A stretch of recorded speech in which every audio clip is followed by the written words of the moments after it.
Bom, boa noite a todos, né? Primeiramente a gente gostaria de agradecer, né, Thiago? Isso. A participação de vocês. E o objetivo hoje é que a gente troque conhecimento. Acho que o segredo do sucesso está nisso. Quem me conhece sabe muito bem que o meu objetivo de vida é esse. Antes de mais nada, a gente vai se apresentar para algumas pessoas que talvez não nos conheçam, né? Nem eu como fisioterapeuta, Natália, nem o Thiago Cacheta como médico. A gente vai se apresentar brevemente para depois a gente já dar andamento aí e iniciar a nossa aula de hoje, né? Isso. E é nosso bate-papo, na verdade. Bom, meninos, para quem não me conhece, eu sou a Natália Queiroz, sou fisioterapeuta, sou coordenadora do CEAF pós-graduação, sou fisioterapeuta responsável pela Academia Dalmo Ribeiro. Hoje a gente também tem uma clínica lá no SEM, lá na Bodytech, que chama SEM. Sou professora da Estácio, tanto da graduação quanto da pós-graduação. E eu e o Thiago, a gente já trabalha junto num sistema de parceria com muitos pacientes há alguns anos. Já tem mais de 3 anos aí. Sim. Que a gente se conhece, que a gente consegue ali trabalhar juntos para o bem maior, que eu acho que são os nossos pacientes, os nossos clientes, os nossos alunos. O objetivo, sem dúvida, nosso é sempre esse, o bem-estar do próximo, né? E o objetivo dessa parceria hoje é justamente integrar as profissões e dar uma abertura para as pessoas terem esse acesso mais fácil, seja um fisioterapeuta ou seja um médico. Médico, educador físico. Um médico, educador físico, porque eu acho que isso é um sistema extremamente importante. Na verdade, quando eu penso tanto em prevenção ou em tratamento, é um sistema de conjunto, é uma equipe que tem que estar envolvida. Ninguém faz nada sozinho. Então esse é o objetivo nosso dentro dessas próximas minutinhos aí que a gente vai estar com vocês. Eu queria agradecer a Natália, primeiramente, pelo convite para poder estar aqui para a gente conversar mais um pouco sobre esse tema hoje, que é a bursite, né? Que é uma das causas mais comuns de dor no ombro. E falar também, eu conheço a Natália há mais ou menos 3 anos, a gente trabalha junto.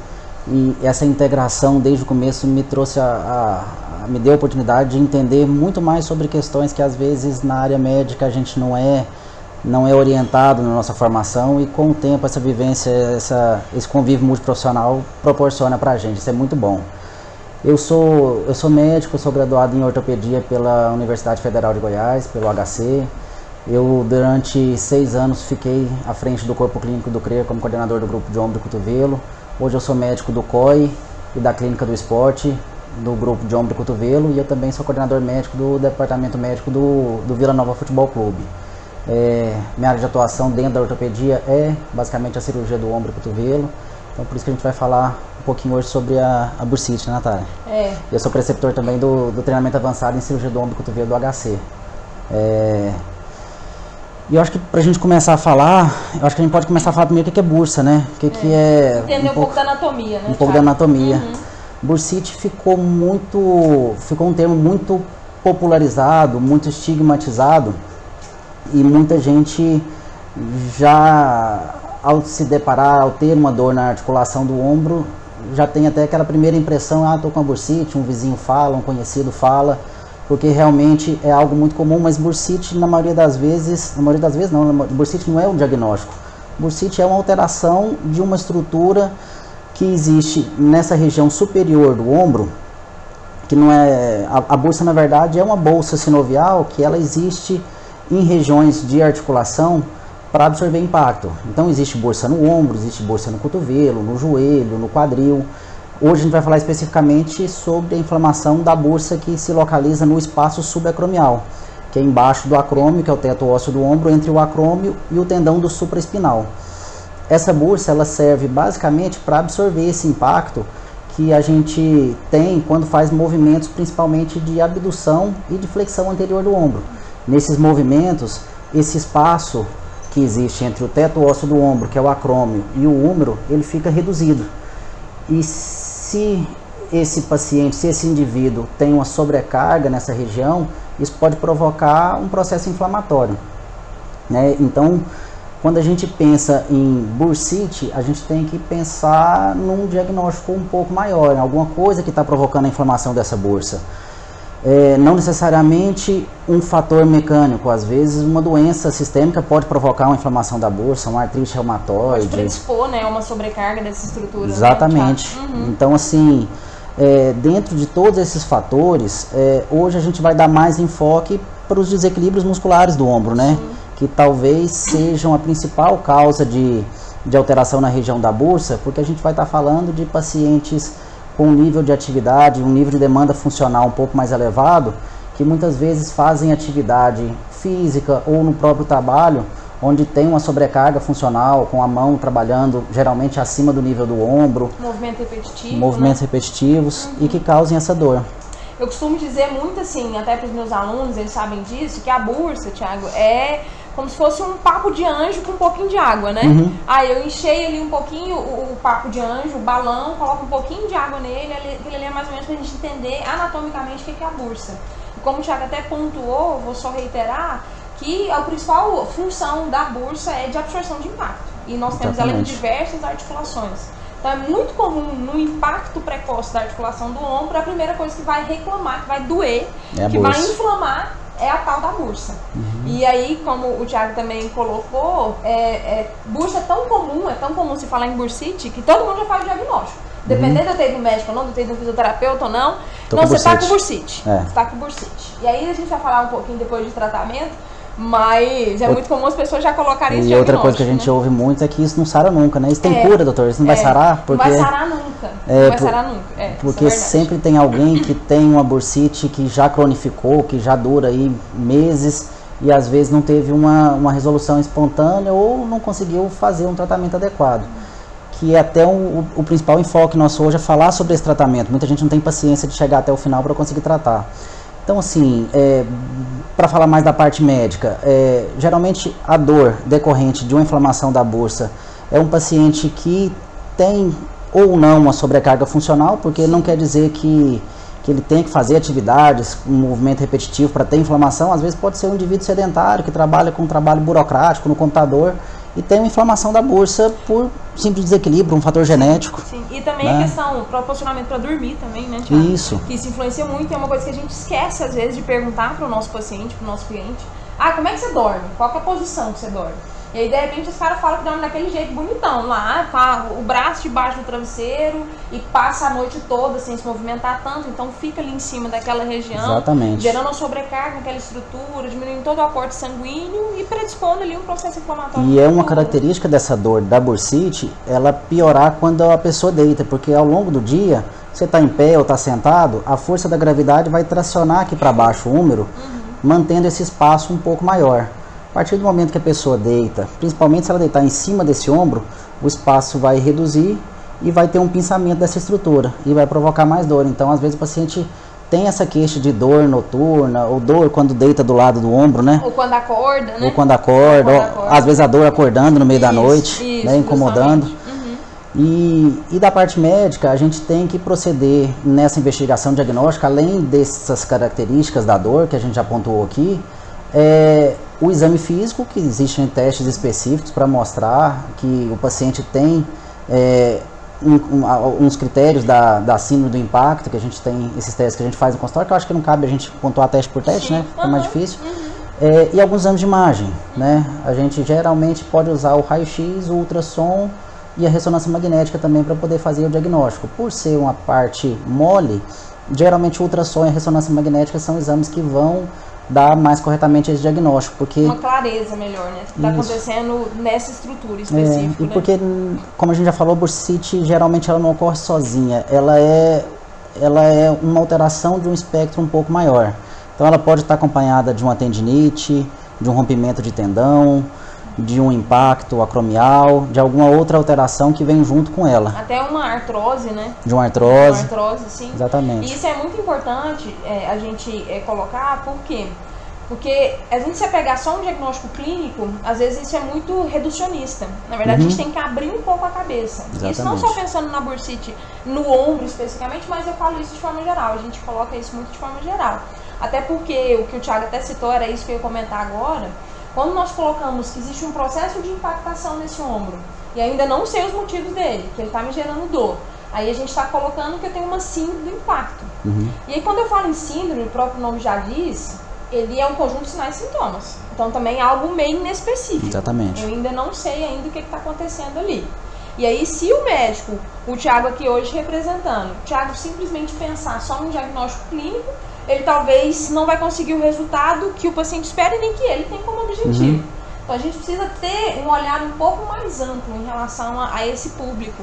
E na verdade o público de forma geral, né, Thiago? Não necessariamente nesse tipo de diagnóstico, né? Até porque você trabalha com atletas e trabalha com vários tipos de lesões, né? Vários fatores que podem estar desencadeando aquela dor. Né? Nem sempre é um problema mecânico. Nem sempre é um problema mecânico. E quando a gente coloca que nem sempre é um problema mecânico, aí a gente vai agora, aí eu entro comentando em relação à questão preventiva. Nossa, peraí, eu tenho a parte curativa, eu tenho um diagnóstico clínico ali que eu vou precisar tratar, que seja com fisioterapeuta, que seja com a parte medicamentosa, depois o Thiago vai pontuar isso melhor.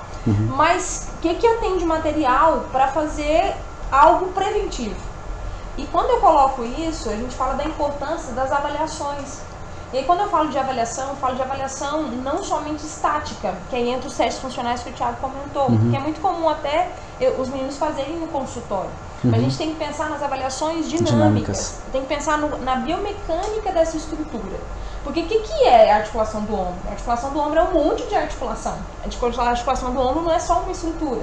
Ali eu tenho que pensar na minha clavícula, eu preciso pensar no meu externo, eu preciso pensar na minha escápula, eu preciso pensar na minha coluna, tanto a coluna cervical, quanto a coluna torácica, quanto a coluna lombar, e eu preciso pensar em toda a minha região do braço.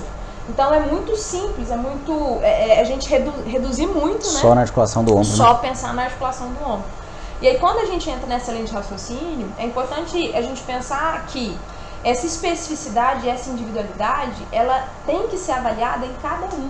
Não tem como eu fazer uma receita de bolo, né, Thiago? De jeito nenhum. E tratar todo mundo do mesmo jeito. Acho que nem na área da medicina, nem na área da fisioterapia, nem da educação física. Não dá pra seguir mais esse tipo de protocolo, né? Não dá mais pra seguir esse tipo de protocolo pra todo mundo, porque eu não vou ter o resultado. O mesmo resultado. De repente, aquela pessoa ali, quando eu melhorei, sei lá, a estabilização da escápula, ela teve um relato de melhora de sintomas. Aquele outro indivíduo, quando eu melhorei a mobilidade da torácica, ele teve um relato de melhores sintomas. Então, é importante que se faça uma avaliação bem feita, para que eu consiga ter ali subsídio para realmente traçar uma conduta de forma mais eficiente e efetiva. E isso, quando eu e a Natália começamos a conversar mais, até alguns anos atrás, foi algo que me abriu bastante o leque para o meu raciocínio diagnóstico, porque tem muitos pacientes que têm a queixa de dor, que vêm no consultório, mas o exame de imagem não é condizente com aquela dor que ele me relata. E a pessoa tem dor, às vezes é um esportista que faz uma atividade de arremesso ou de impacto, que tem uma dor mais aguda, que limita na prática diária dele de exercício físico, na função, e que muitas vezes ele tem uma compensação, ele faz de uma forma errada aquele movimento, ele tem um desequilíbrio muscular que justifique, e não vai ser uma ressonância magnética ou um teste estático no consultório que eu vou fazer esse diagnóstico desse desequilíbrio muscular. Né? Então isso tudo hoje vai complementando o diagnóstico para a gente poder tratar.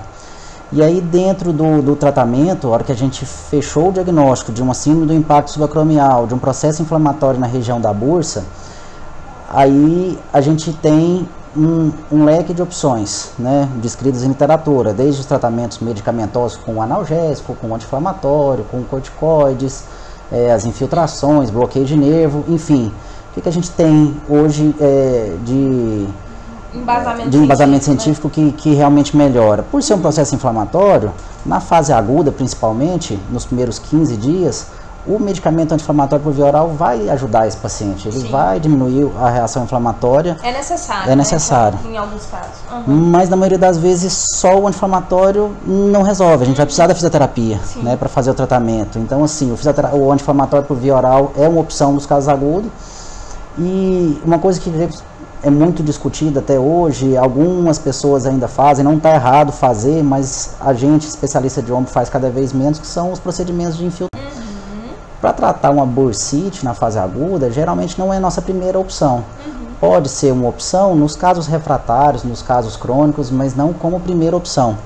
Uma vez que a infiltração não vai promover melhora na maioria dos pacientes. Substancial, dentro do princípio, o próprio paciente relata. Existe um grande mostrando que você precisa infiltrar 3,3 pacientes para ter melhora em um. Então não justifica, ainda mais que o corticoide em contato com o tendão do supraespinal aumenta o processo de degeneração e aumenta a chance desse tendão vir a romper no futuro. Que é o que a gente quer evitar tratando a bursite, né? Com certeza. Evitar as lesões associadas, né? Evitar as lesões associadas. Era isso que eu ia comentar também agora. Então, quando eu penso num diagnóstico clínico, eu penso no diagnóstico cinese funcional, que aí vai ser o diagnóstico biomecânico, dentro das minhas avaliações. Eu preciso ali tentar intervir de forma mais breve possível, mais eficiente possível, para evitar essas lesões associadas. E a primeira delas que começa, não tem jeito, é realmente a tendinite do supraespinhoso, é o processo inflamatório do supraespinhoso. Que ele, num processo recorrente, ele pode evoluir para uma ruptura.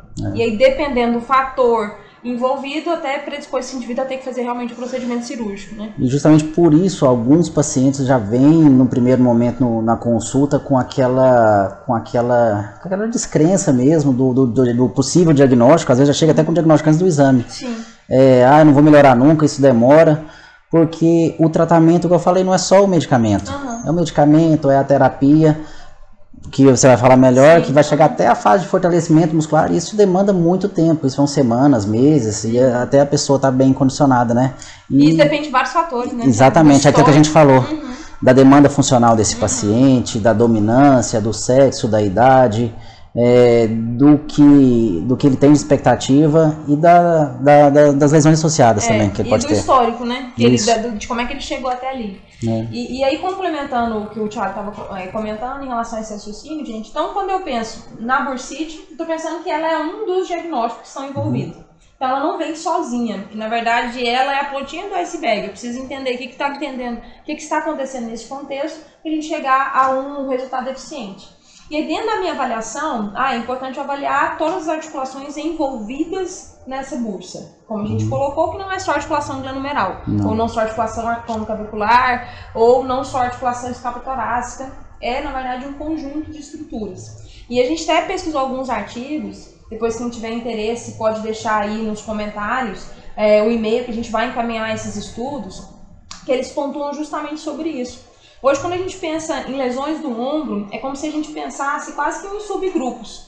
Eu vou ter sim indivíduos que têm algumas características e alterações anatômicas que vão predispor ele a ter impacto, consequentemente tem um processo de bursite, consequentemente tem um processo de tendinite e por aí vai. Mas eu vou ter indivíduos ali que vão ter fatores, alterações biomecânicas, alterações musculares que vão ser mais relevantes, que seja lá na minha cintura escapular, ou na verdade eu vou ter indivíduos que de repente tem um encurtamento muito grande, muscular, que aí já é uma característica de flexibilidade, uma aderência aqui nessa região de peitoral, e isso vai favorecer uma anteriorização desse ombro. Então qualquer movimento que ele faça, eu tenho um impacto ali precoce. Ou eu vou ter, como até o Thiago comentou, indivíduos que realmente o problema dele vai ser só deltoide, que seja deltoide e fibras médias, né? Porque no movimento de abdução, esse cara tá muito mais forte, então ele vai fazer uma elevação precoce desse ombro, favorecendo um impacto. Ou ainda, a região da cervical, porque nós temos a musculatura do trapézio, que é imensa, e nós temos principalmente o trapézio superior, que ele associa e auxilia nessa elevação do ombro, né? Que ele vai elevar a escápula. Então esse cara pode estar funcionando demais. Então, se eu sou muito tensa, se eu sou muito nervosa, ou se o meu trabalho, eu fico muito numa posição que favoreça um impacto, eu posso predispor ali a um processo inflamatório. E antes a gente ficava muito preso a anatomia óssea mesmo, aos tipos de acrômio, né? Que foi descrito por Bigliani, acrômio reto, curvo ou ganchoso, como uma causa de impacto, como a principal causa de impacto. Hoje a gente já vê que não é só isso, não é só anatomia óssea. Não é só o ritmo escapulo-torácico, a gente estava conversando, né? Não é só aquilo aquela coisa conceitual de cada 3 graus de elevação, 1 grau é na escápula torácica, mas assim, a gente depois tem que ser nas outras regiões. Tem a questão da mobilidade da coluna torácica, da cervical, da lombar, a postura, então tudo isso pode influenciar, né? A retração da cápsula posterior, o encurtamento do peitoral, uma discinesia escapulo-torácica que pode deixar a escápula um pouquinho mais móvel e aumentar essa chance de impacto também. Precoce, né? Então, assim, essa avaliação funcional é muito importante. Sim, que complementa, né? E assim, dá um norte pra gente até em relação à questão de estratégia corretiva, né? Exatamente. De conduta. Isso tanto em relação à fisioterapia, gente, quanto à educação física. Porque meu paciente, meu aluno não tem nada, né? Ele pode até nunca ter tido dor no ombro, mas por que não pensar em uma avaliação nele precoce para evitar que ele tenha uma sobrecarga, para evitar que ele desenvolva? Porque a gente vê que isso é uma rotina, acontece muito. Nossa, eu tava fazendo, sei lá, tava jogando tênis, comecei a jogar tênis, e aí agora eu comecei a ter dor no ombro, né? Eu comecei a jogar squash e comecei a ter dor no ombro. Então a gente sabe que todos esses fatores, essas características individuais, se forem atuadas de forma mais preventiva, se a gente fizer uma avaliação não só em relação depois do diagnóstico fechado, mas uma avaliação antes, eu consigo já ali tirar o que pode predispor esse cara a ter um impacto. Sim. E, consequentemente, lógico, se ele tiver fatores anatômicos. Né? Dentro disso ainda, a gente tinha um conceito assim, em relação ao tratamento conservador. Fez o tratamento medicamentoso e a fisioterapia ali por aproximadamente 3 a 6 meses não melhorou, esse paciente é candidato a uma cirurgia, uma artroscopia no caso, uma cirurgia por vídeo para descompressão do acrômio, botando todo mundo ali no mesmo balaio. Tem uma bursite, tem um impacto, tem uma redução de espaço, que a gente precisa só aumentar esse espaço.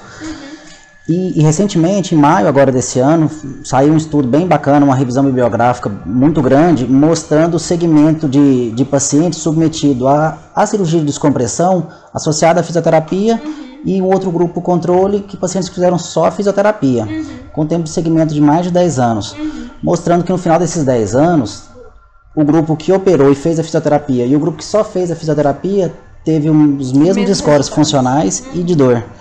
Ou seja, só descomprimir o acrômio não é a solução. É preciso tratar individualmente a causa do problema. De acordo com as características desse indivíduo, né? Em específico. Por isso a importância de uma boa avaliação. Dessa avaliação funcional. Sim, com certeza. Que ajuda demais. Né? Exatamente. Só para a gente finalizar, em relação à questão dessas discussões que a gente queria colocar para vocês, complementando o que o Thiago comentou em relação à questão do ritmo escapulohumeral. Antes, a literatura trazia muita evidência nesse sentido e da importância da gente ter essa sinergia, esse equilíbrio e tudo mais. E o que eu quero pontuar para vocês? É importante na minha avaliação eu avaliar todas essas articulações envolvidas, toda a musculatura envolvida. E é diferente quando eu penso em quantidade de contração muscular, é diferente de qualidade. Uma coisa é falar que esse cara é forte, porque eu tô vendo que esse cara é forte, de repente eu faço ali um teste básico de resistência, de força, esse cara é forte. Outra coisa é saber se esse cara, nessa musculatura específica, seja, por exemplo, deltoide. Eu tenho 3 aqui fibras no meu deltoide, fibras anteriores, médias e posteriores. Será que as 3 fibras estão trabalhando de forma eficiente? E será que essas 3 estão trabalhando ao mesmo tempo? E mais, será que uma não está mais aderida, não está mais travada que a outra, que favorece uma resistência ali na cápsula, até numa determinada região? Então a gente pensa em avaliar não só a parte articular, mas a parte muscular associada e dependendo das funções que essa pessoa realiza. Nossa, eu sinto mais dor, eu estou dirigindo. Me mostra como é que você dirige. Então eu vou ver isso. Lógico que hoje no SEM a gente tem uma tecnologia, uma alta tecnologia para conseguir reproduzir esse fator real lá, esse padrão de movimento real. A gente consegue o gesto esportivo, as atividades funcionais do dia a dia, esse cara num computador, a gente consegue ter tecnologia para isso. Mas independente de ter uma alta tecnologia, que isso lógico requer financeiramente um custo muito alto, a gente precisa se atentar e preocupar de questionar isso para os outros. Ou se de repente avaliar isso nos nossos clientes, nos nossos pacientes. Exatamente. Porque é uma forma de ajudar eles, né? Não só em questão de tratamento, mas pensando na parte preventiva. Então, quando a gente fala do ritmo escapulohumeral, é um dos fatores que estão associados, né? Porque, na verdade, a gente sabe que o equilíbrio ele vai depender de uma qualidade na função muscular. Aí isso aí o buraco já é um pouco mais embaixo. É difícil fazer essa avaliação, né? Até com todos os aparelhos, a leitura desses testes para saber exatamente onde está a alteração, porque isso é muito individualizado, é de cada... Não tem como a gente fechar um protocolo, né? Tipo assim, nossa, todo mundo você vai avaliar isso, tá, gente? Isso é o que a gente quer colocar para vocês, que infelizmente, na verdade, eu acho que nenhuma estrutura do nosso corpo a gente consegue hoje falar dessa forma. Até porque, graças a Deus, a gente tem individualidade, especificidade, isso é fantástico. Nós somos seres diferentes, isso é muito bom, mas o profissional tem que estar apto e preparado para saber lidar com isso. Exatamente. E lidar com isso tentando e buscando resolver o problema dessa pessoa e evitar outros problemas futuros. Exatamente. Né? E só complementando e finalizando essa parte, falando agora da questão da escápula, teve outro estudo, você comentou sobre esse aí, Thiago, e aí eles compararam em relação à questão de processo de reabilitação. Eles fizeram uma avaliação funcional, porque a gente tem tantas avaliações hoje na literatura qualitativas, que são avaliações mais subjetivas, que eu posso fazer isso através de um score, posso fazer isso através de alguns movimentos que eu vou filmar e vou avaliar ali qualitativamente, né, aquele movimento, a qualidade do movimento. E eu tenho também testes e avaliações quantitativas, que vão me dar um número, né, vão me dar um dado objetivo. talvez não seja uma realidade tão prática nossa a gente fazer uma avaliação tão quantitativa, mas a qualitativa, quando a gente treina o nosso olho, a gente já consegue ter um feedback muito importante e muito bom do que é que ele tá acontecendo, né? Isso. Então, quando a gente pensa nesse aspecto, esse estudo, ele foi um estudo de 2016, depois eu encaminho para vocês como a gente colocou. Quem tiver interesse, coloque aí o e-mail que a gente vai encaminhar os estudos que a gente está falando. Esse estudo especificamente falou sobre isso. A questão da melhora do exercício. O exercício pensando em qualidade da contração muscular, pensando em bons padrões de movimento, pensando em eficiência das estruturas, tanto articulares quanto musculares, de uma forma global. Ela melhorou no follow-up ali de um ano, praticamente 1 ano e meio, ele melhorou muito a sintomatologia. E essa pessoa conseguiu manter, depois foi feita uma nova reavaliação através de questionários, né? Foi feita uma nova reavaliação e eles se mantiveram 2 anos sem ter sintoma nenhum no ombro, depois de ter tido um diagnóstico, de ter feito um processo de intervenção com esse foco, né? Com esse objetivo. Muito melhor esse trabalho individualizado, porque na prática nossa do dia a dia no consultório, o que a gente observa várias vezes é de um paciente que vem na primeira consulta, a gente faz a avaliação, já volta depois com o exame de imagem, a gente faz o diagnóstico e passa o tratamento. E muitas vezes, mesmo fazendo a reabilitação direitinho, mas como não é feito esse protocolo individualizado, o paciente volta descrente. Às vezes ele não termina nem aquelas primeiras 20 sessões de fisioterapia que você passou, não está melhorando. Eles não resolvem. E desiste no meio do caminho. Então, muitas vezes, esse estigma aí de que não melhora, de que não sara nunca, está relacionado a isso. Sim. A essa experiência de algum conhecido, de alguém que tentou tratar, às vezes de uma forma não individualizada, que não melhorou. Não conseguiu o resultado que ele buscava, que buscava, exatamente. E isso é importante, gente, mesmo assim a gente trabalhando, sei lá, numa academia com muita gente. Eu atendo lá 5 alunos, né, no Pilates, por exemplo, né, que isso é muito comum hoje a gente observar. É importante a gente chamar o paciente, o nosso cliente também para a responsabilidade de estar observando o movimento. Isso. Olha, dona Maria, quando a senhora for fazer essa elevação aqui, cuidado para você não tensionar essa musculatura. Porque se a partir do momento só de eu dar esse feedback para esse indivíduo já vai se policiar mais, ele já vai se observar mais. Então ele já vai evitar de arrumar um pepino para ele. Exatamente. E consequentemente para mim, lógico, né? Então é importante que a gente esteja atento a isso. Falando agora, como o Thiago comentou, em relação à questão dos exercícios. Tem vários exercícios que a gente pode falar, não é o objetivo nosso hoje descrever exercícios, pode ser numa próxima oportunidade, mas a importância da gente manter esse exercício de forma individual, de forma especializada e com qualidade. Porque se esse cara está fazendo uma elevação desse jeito, esse cara pode predispor a um impacto precoce, ele pode predispor um processo inflamatório. E se eu boto carga, mais ainda, se eu vou lá e coloco 5 quilos para ele fazer isso aqui, eu estou colocando carga numa disfunção. Eu estou colocando carga num movimento que ele não está realizando de forma eficiente. E que ele vai, em algum momento, poder ter algum problema ali.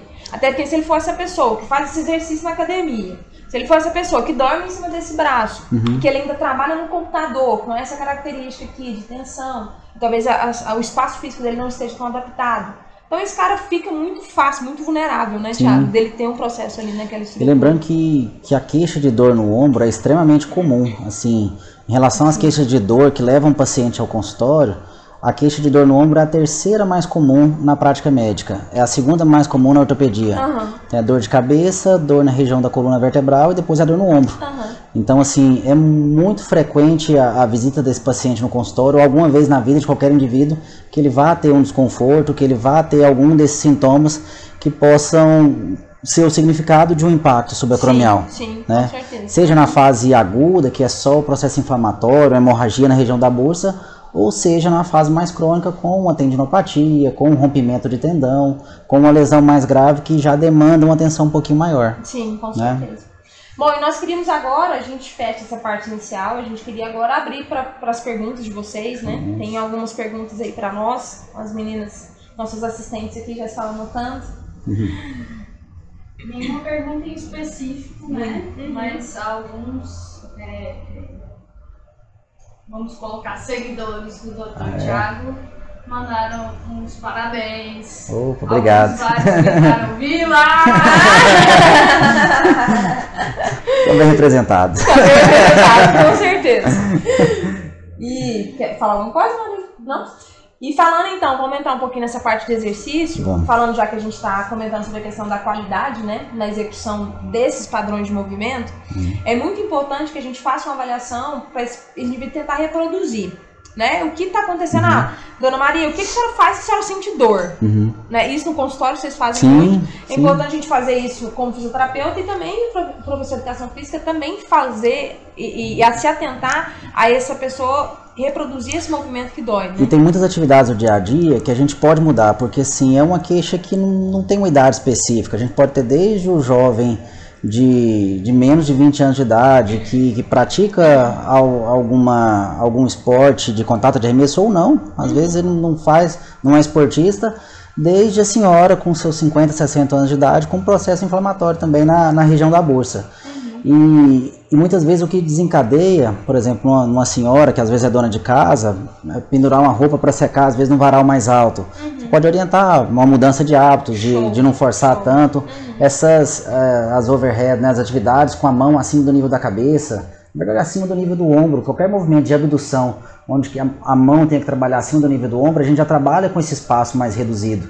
Então, se a gente está diante só de um processo inflamatório, a gente evitar esse tipo de exercício no começo, até conseguir diminuir o processo inflamatório, até conseguir iniciar o tratamento fisioterápico, chegar nesse momento do fortalecimento, né?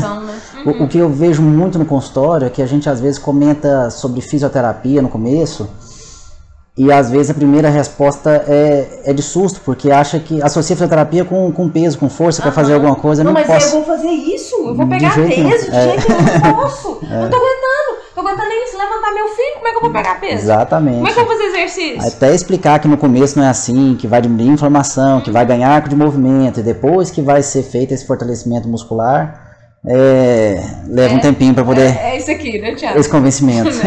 Isso é muito importante o Thiago comentar, assim, todas as nossas estruturas, todas as nossas articulações, nós temos movimentos que acontecem dentro da articulação e fora da articulação. Então, para que eu consiga fazer de forma eficiente uma flexão de ombro, tem muita coisa que tem que acontecer lá dentro das várias articulações envolvidas para que esse movimento não me gere impacto. Exatamente. Né? E aí, quando eu penso nisso, um dos fatores é o que o Thiago comentou em relação à questão da diminuição desse espaço. Descobrir ali o motivo, mas uma dos objetivos iniciais da fisioterapia, da reabilitação, ela vai ser melhorar esse espaço articular, através de mobilizações intraarticulares, através de várias estratégias ali de mobilizações de tecidos conjuntivos, para a gente conseguir melhorar esse movimento intraarticular. Consequentemente, melhorando o movimento extraarticular, para que essa flexão aconteça de forma mais eficiente e sem gerar um impacto precoce. Isso. E é muito importante, que isso todo mundo usa, na verdade, né? Fortalecimento de manguito rotador. Eu queria entrar um pouco nessa situação para a gente ter alguns questionamentos nesse sentido, né? Alguns mitos nesse sentido. Por quê, gente? A função do manguito rotador é justamente proporcionar um dos fatores, estabilidade dinâmica do ombro, porque ele tem um mecanismo de first couple, né? Que é de abraçar essa articulação do ombro mesmo. Isso, deixa eu só me emprestar aqui, Thiagão. Então ele vai sair, o manguito rotador, ele sai aqui da minha região da escápula e ele vai abraçar essa estrutura, a cabeça do húmero, com o objetivo de levar ela para baixo e tentar aumentar esse espaço articular, principalmente durante os movimentos. Então essa função aqui de abraçar e fazer uma tração inferior, que é o que o Thiago comentou, quando eu estou em pé, eu às vezes tenho menos dor, porque eu estou em pé e a gente tem uma tração ali nessa estrutura por conta da gravidade, então é mais ou menos essa função que o manguito rotador ele assume, né? Só que o manguito rotador, primeiro, que não é só um músculo, são vários. Segundo, que eles não têm a mesma origem e a mesma inserção todos. Cada um trabalha de uma forma diferente. Aí entra no que a gente comentou anteriormente, que nós pontuamos, da qualidade na contração muscular. Não só eu pensar na minha origem e inserção, até porque esse manguito tem essa função, mas se eu tiver um deltoide muito forte, esse manguito vai conseguir fazer isso? Não vai. Esse manguito vai continuar tentando, mas o meu deltoide, como ele é muito forte, de repente ele tem até um pouco mais de rigidez, esse cara vai levar tracionar a cabeça para cima. E aí sim eu vou ter impacto precoce, e favorecendo ali as lesões. A articulação do ombro, a gente que trabalha mais com isso, ela é fascinante, porque assim, é uma articulação com grande mobilidade, a gente tem movimento em todos os planos, as rotações, a elevação anterior, a extensão que vai para trás, a abdução. E além da função do manguito rotador, que envolve ali a cabeça do húmero e que tem um poder até de readaptação, assim, não é, foge um pouco do tema, mas assim, a gente quando vai fazer um procedimento cirúrgico de um rompimento de tendão, a gente observa várias vezes que às vezes medializar o tendão ou fazer um reparo dos rotadores interno e externo, quando não é mais possível reparar só o supraespinal, a gente tem resultado funcional bom em alguns pacientes, que esse poder de readaptação do manguito rotador, e não só do próprio manguito, né? A gente precisa ter uma musculatura adutora do ombro muito forte para poder ter esse momento abdutor bom, né? Peitoral, grande dorsal, redondo maior, além da musculatura periescapular, que tem que estar trabalhando também em conjunto para esse movimento funcionar de forma adequada e sem predispor a processos inflamatórios, a impacto e tudo mais. Tiago, uma das dos nossos telespectadores, né, fizeram uma pergunta, que ela queria saber que ela está com dor há 7 meses, com dor no ombro esquerdo, já fez 35 sessões de fisioterapia, já tomou vários anti-inflamatórios, mas ainda não sarou. Ela falou que não sabe mais o que fazer, né? Vamos tentar esclarecer e te ajudar. Cris Leite, tá? Vamos tentar te esclarecer aí, Cris. Bom, primeiro, vou falar um pouquinho, depois você fala, tá, Tiagão? Primeiro, Cris, o que a gente precisa pensar? O que está acontecendo, né? E é o que a gente comentou aqui desde o início da nossa transmissão, que eu preciso de uma boa avaliação biomecânica para saber como é que está a qualidade do seu movimento, tanto a nível articular quanto a nível principalmente muscular. Sim. E aí a gente fala de função muscular como um todo, não só pensando aqui na articulação do ombro propriamente dita, mas eu tenho que envolver aqui a minha região do tronco, tanto anterior quanto posterior. Isso que eu estou querendo dizer. Eu preciso envolver a minha coluna, eu preciso envolver a minha cervical. Em alguns casos, isso é tão sério assim, que a gente vê indivíduos com bruxismo, com a alteração da articulação temporomandibular, que vai favorecer uma tensão aumentada aqui na região da cervical, principalmente região de trapézio, e vai gerar um desequilíbrio na articulação do ombro e vai favorecer a dor. Então eu preciso tratar a causa do problema. E aí só fortalecer, só mobilizar, só tomar remédio, às vezes não é suficiente. Talvez não esteja sendo suficiente para você. Na verdade, uma avaliação mais detalhada, ela pode te dar um norte do que está acontecendo para que você vá direto ao ponto, né? O que a Natália falou é exatamente isso, porque assim, é o que eu falei lá no começo da transmissão. A bursite, ela é uma alteração de um espectro muito maior. Então, assim, se o problema fosse só a inflamação da bursa, seria muito simples. A gente infiltraria com um anestésico, com um anti-inflamatório. Resolve o problema. Resolveria o problema. Não precisaria da físio, não precisaria de um acompanhamento maior, eventualmente de um procedimento cirúrgico, não precisaria de mais nada, porque era só tratar a inflamação.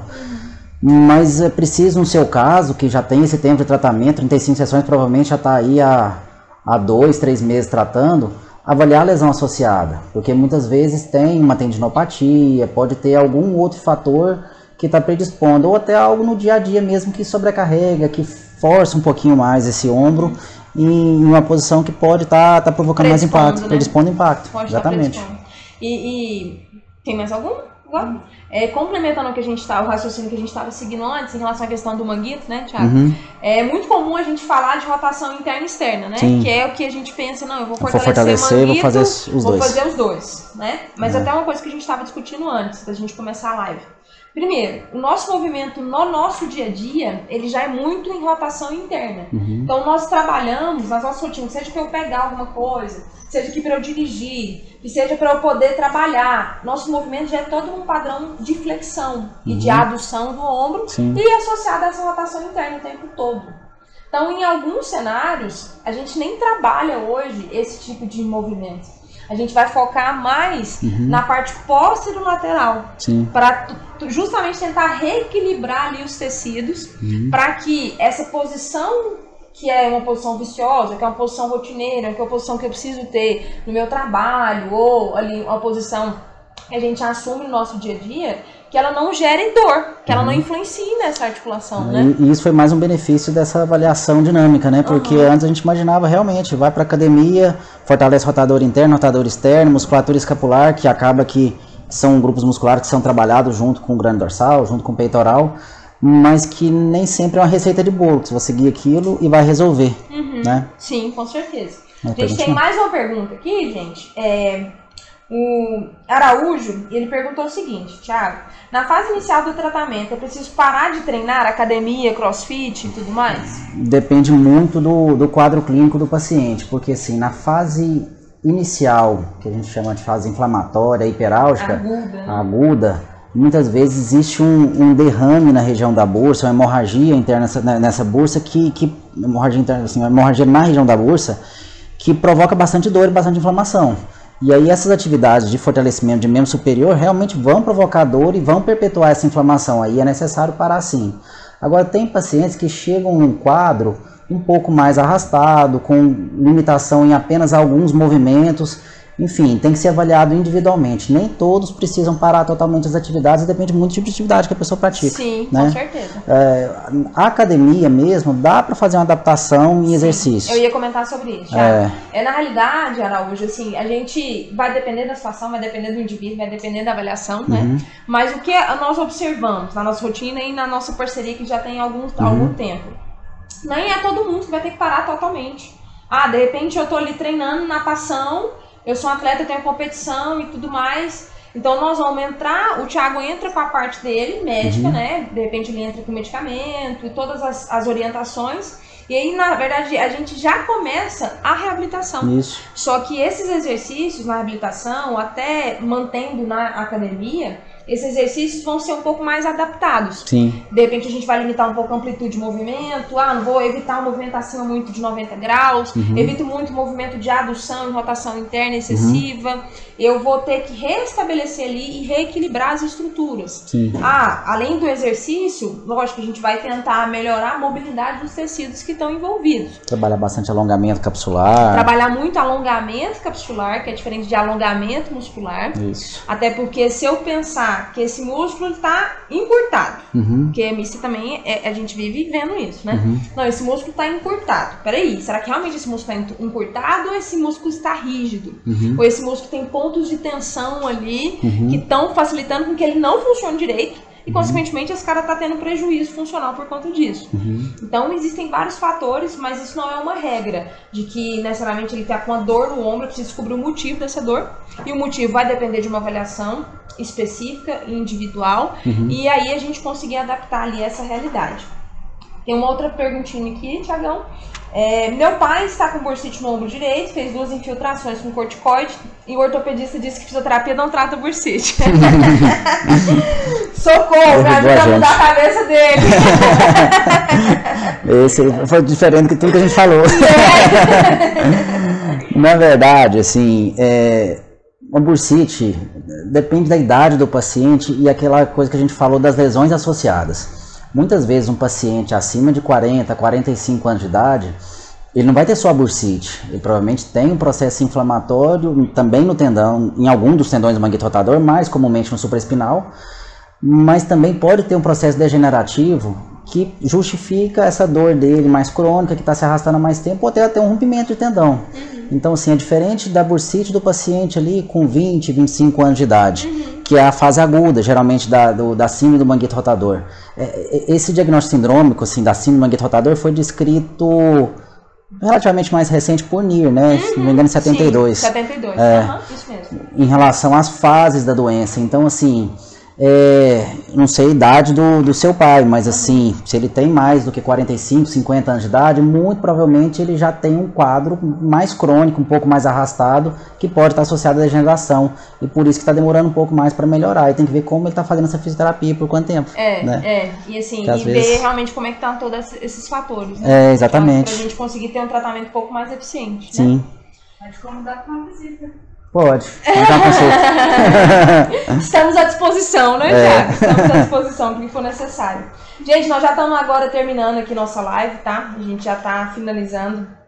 E ele tem 50 anos, ela respondeu, a Camila. 50 anos, então já está nessa fase que pode ter alguma alteração degenerativa junto. Então é bom fazer uma avaliação individual para entender direitinho o que está acontecendo.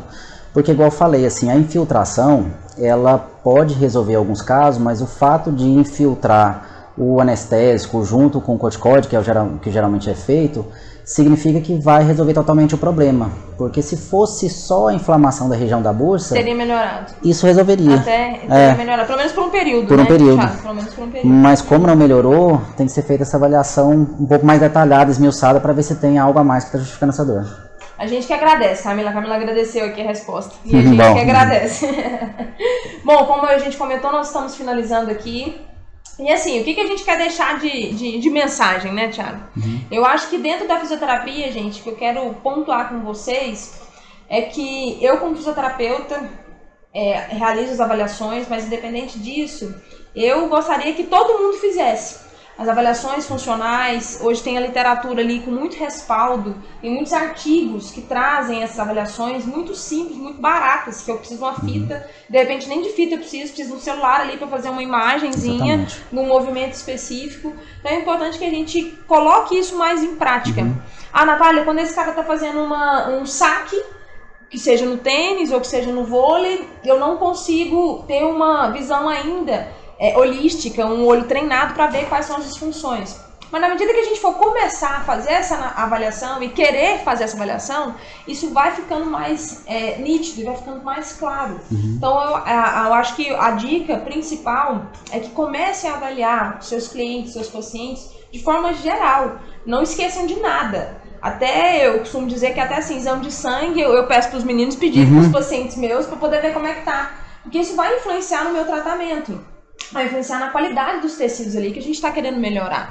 Então toda essa parte global e toda essa parte multidisciplinar é extremamente importante e relevante. Tem uma perguntinha aqui. Em uma palestra, o palestrante disse que doenças sistêmicas não aumentam o risco de bursite. E é um artigo que eu vi que aumenta o desenvolvimento, sim. Fiquei confuso. Depende da doença.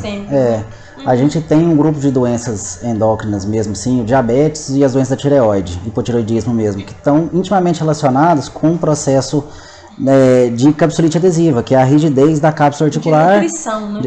E que cursa com a inflamação da bursa também. Então não é bem assim, não quer dizer que a bursite seja uma doença sistêmica, mas tem doenças sistêmicas que podem cursar com alteração no nível do ônibus também. Deixar a pessoa mais vulnerável, né? Exatamente. Assim, por isso da importância, né? E até uma coisa que o Thiago comentou importante, que isso eu já até falei em sala de aula, até questão da diabetes, né? A diabetes a gente sabe que a gente vai ter um comprometimento vascular. Sim. E se a gente tem aqui uma região que nós estamos falando que tem diminuição do espaço articular, que talvez possa ter ali e a gente já sabe que tem, mas talvez possa ter relacionado à bursa especificamente, uma alteração nessa circulação, uma diminuição nessa circulação específica. E aí esse cara tem um diabetes. Então a gente já começa a imaginar... E não só essas doenças sistêmicas, hoje já tem trabalhos comprovando que o tabagismo, as dislipidemias, tudo isso pode estar envolvido também com a síndrome do manguito rotador, que cursa também com a inflamação da bursa, com a bursite. Show, né? Isso é verdade. E quer colocar alguma coisa, Thiago? Quero. Eu acho que essa é a minha mensagem, assim, eu acho que a importância da avaliação, gente, eu acho que esse é o segredo do sucesso, e é isso que eu tenho feito muito, né, Thiago? Eu acho que a gente tem conseguido bons resultados, pelo menos dos nossos pacientes que nós temos em conjunto, e graças a Deus a gente tem conseguido resolver a vida e trazer a qualidade de vida para muitas pessoas. Eu queria deixar essa mensagem também da melhor avaliação do paciente e do trabalho multidisciplinar. Show. Eu tive a oportunidade de, logo no começo da minha carreira como ortopedista, cirurgião de ombro, estar num serviço que era o CREER, que a gente atendia junto com o pessoal da reabilitação. E isso me deu uma visão totalmente diferente do paciente e do processo de reabilitação. Isso acabou aproximando a gente depois, e o fato de a gente trabalhar em conjunto, tanto no tratamento, agora com esses testes funcionais no diagnóstico, isso enriqueceu muito assim, a minha prática diária, e eu acho que o nosso paciente só tem a ganhar com isso. Ganhar, com Foi muito bom. Porque a gente vê resolutividade, que eu acho que é isso que todo mundo busca, né? E, gente, a gente queria agradecer a participação de todos e a presença de vocês, por tirarem um tempinho para ter esse bate-papo aqui conosco e para nos escutar também, né, nesse bate-papo. Nós estamos à disposição do que vocês precisarem. Segue lá a gente nas redes sociais, né, @FisioNataliaQueiroz, @TBCacheta. E qualquer dúvida pode mandar um direct ali. Natália, eu tenho tal paciente, o Thiago também, eu tenho tal paciente, Thiago, você acha que eu faço isso? De repente é importante ele ir lá no seu consultório, da mesma forma aqui. E a gente hoje, como a gente trabalha muito na equipe multidisciplinar, é muito fácil. A gente tem educação física professores de educação física fenomenais que trabalham com a gente, tem fisioterapeutas fenomenais que trabalham com a gente, tem médicos que trabalham com a gente, então a gente hoje está trabalhando em benefício do paciente, em benefício do ser humano. Eu costumo dizer que eu sempre trato o meu indivíduo como se ele fosse da minha família, que eu gostaria que ele me tratasse dessa forma também. Então eu acho que essa é a mensagem que a gente fica. E a gente quer agradecer aqui a presença de vocês. E quem tiver interesse, como nós comentamos, deixa aí o e-mail que a gente vai encaminhar todos os artigos. Pode finalizar aí, Thiagão. Não, é isso mesmo. Já agradecer a todo mundo. Obrigado por tirar esse tempo para acompanhar a gente. Obrigada, gente. Tchau, tchau. Um beijo, que eu dou beijo para todo mundo. Então, um beijo para todos. Obrigada, Thiagão.